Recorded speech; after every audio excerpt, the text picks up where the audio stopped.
আলাইকুম ওয়া রাহমাতুল্লাহি ওয়া বারাকাতুহু। সম্মানিত উপস্থিতি, বাংলাদেশের সর্বস্তরে সকল দল মত চিন্তা দর্শন সকল মত এবং পথে সকল মিছিলের মোহনা এসে গেছে আজকের এই মহানগরীতে।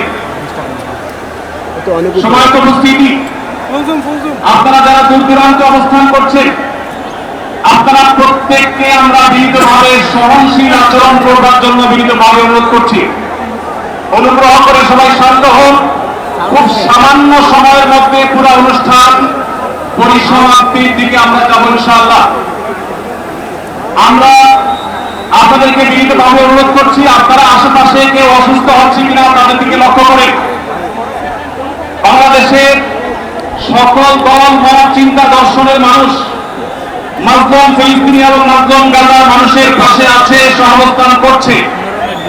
এক কাতারে দাঁড়িয়ে আজ বিশ্ববাসীকে আমরা দেখিয়ে দিতে চাই, আমাদের মধ্যে বিভিন্ন বিষয়ে চিন্তাগত মত পার্থক্য ভিন্নতা থাকতে পারে, কিন্তু মাজলুম ফিলিস্তিনিদের স্বাধীনতা, তাদের অধিকার, গাজার মানুষদের বিরুদ্ধে জুলুম বন্ধের দাবিতে আমরা প্রত্যেকটা বাংলাদেশের মানুষ ধর্ম বর্ণ নির্বিশেষে আমরা প্রত্যেকে তাদের সাথে সংহতি প্রকাশ করছি।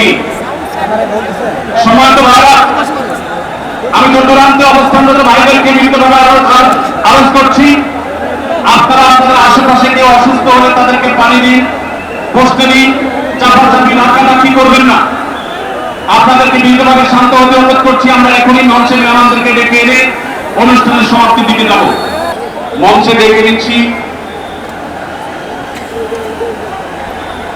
বাংলাদেশ জাতীয়তাবাদী দলের স্থায়ী কমিটির সদস্য জনাব সালাউদ্দিন আহমদ। জনাব সালাউদ্দিন আহমদকে আমি মঞ্চে আসার জন্য বিনীতভাবে অনুরোধ করছি।